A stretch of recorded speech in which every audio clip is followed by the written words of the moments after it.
জয় গো মাতা, জয় শ্রীরাম। কি ভাবছেন আজ কি নিয়ে কথা বলবো?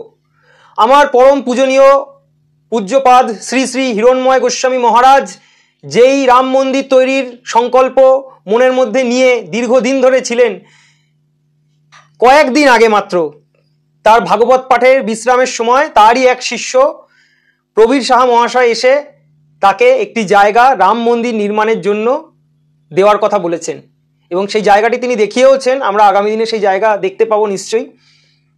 এটা আমাদের জন্য একটা আনন্দের খবর, কিন্তু দেখবেন আমি বলে দিচ্ছি, যখন এইটা তৈরি করতে যাওয়া হবে অনেক বাধা বিপত্তি আসবে। আপনারা তৈরি তো? সেটার জন্য তৈরি থাকতে হবে আমাদের। কারণ কি বলুন তো, যেই মুর্শিদাবাদে ওই একটা 2 টাকার হিজড়ার নামে একটা মসজিদ তৈরি হচ্ছে না, আমি নামটা মুখেও নিতে চাই না, আমার নাহলে আবার ব্রাশ করতে হবে, ওর নাম মুখে নিলে ব্রাশ করতে হয়, মুখ গন্ধ হয়ে যায়। আমাদের পরম পূজনীয় শ্রী শ্রী রামচন্দ্রের মন্দির মুর্শিদাবাদের ঝিলেরা গ্রামে হবে, এই সংকল্প যখন হিরণ্ময় গোস্বামী মহারাজ নিয়েছেন তাহলে এটা নিশ্চয়ই হবে। কারণ মহারাজ আজ অব্দি যা যা বলেছেন তা করিয়ে দেখিয়েছেন। আপনারা হয়তো ভুলে যেতে পারেন, আমি মনে রেখেছি, বা আমার মতো অনেক কট্টর সনাতনী মনে রেখেছে যে হিরণ্ময় গোস্বামী মহারাজ একমাত্র ছিলেন যিনি লড়েছিলেন এই আদিনা মসজিদের নিচে আমাদের আদিনাথ মন্দির রয়েছে, আমাদের হিন্দু ধর্মের সংস্কৃতিকে মাটি চাপা দিয়ে দেওয়া হয়েছে, গণেশজির সুর ভেঙে দেওয়া হয়েছিল ওখানে, যেখানে আমাদের হিন্দু অস্তিত্ব একেবারে রক্ষার জন্য একজনই লড়েছিলেন, তিনি ছিলেন হিরণ্ময় গোস্বামী মহারাজ। এটা মাথার মধ্যে রেখে দেবেন আপনারা। আর এই শাসক দলের একটা নেতা দুদিন আগে দেখলাম বড় বড় কথা বলছে একটা সস্তার ফেসবুক চ্যানেলে। আমি কোনো চ্যানেলকে ছোট করছি না, কিন্তু এদের কোনো মূল খবর তো তুলে ধরে না, খালি এই নেতাদের পা চাটে। সেখানে বলছে ধীরেন্দ্র কৃষ্ণ শাস্ত্রী, বাগেশ্বর বাবা, এনারা এসেছিলেন নাকি এই ব্রিগেডে মাল কামাতে।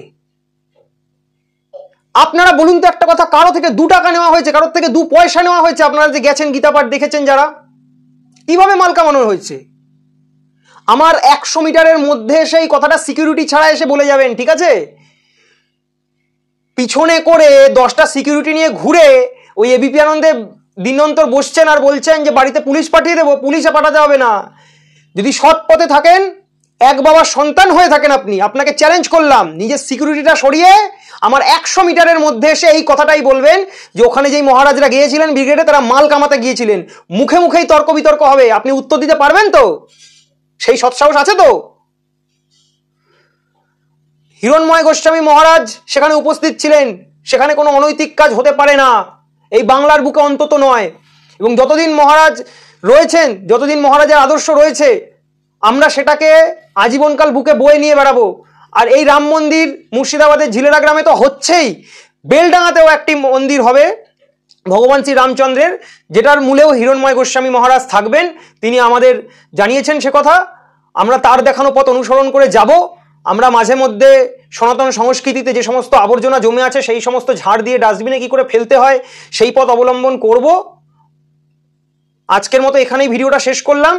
তবে এইটুকু আমি সবার কাছে হাত জোর করে অনুরোধ করব যে যেই একতা আমরা ওই ধর্মে দেখতে পাচ্ছি, যে টাকা গুনতে মেশিন আনা হচ্ছে, আপনারা আর্থিকভাবে পারুন বা না পারুন অন্তত একটা ইট হলেও দিন। আর যদি সেটুকুও আপনারা না পারেন, আপনাদের সামর্থ্য না থাকে, এই ভিডিওটাকে শেয়ার করে অন্তত সনাতনীদের এইটুকু জাগরণ সৃষ্টি করুন যে আমরা সঙ্গে আছি। এইটুকু যেন তারা সোশ্যাল মিডিয়াতে লেখার মতো অন্তত সাহসটুকু পায় যে হ্যাঁ, রাম মন্দির হলে আমরা হিরণ্ময় গোস্বামী মহারাজের সঙ্গে আছি। আমরা তৈরিতে যদি 1 টাকা নাও দিতে পারি, আমরা দেখতে যাব, পুজো দেব, আমরা আমাদের আরাধ্য শ্রী রামচন্দ্রের পরম্পরাকে আমরা বজায় রাখবো। আমাদের রক্তে রক্তে, রন্ধ্রে রন্ধ্রে, শিরায় শিরায়, মজ্জায় মজ্জায়।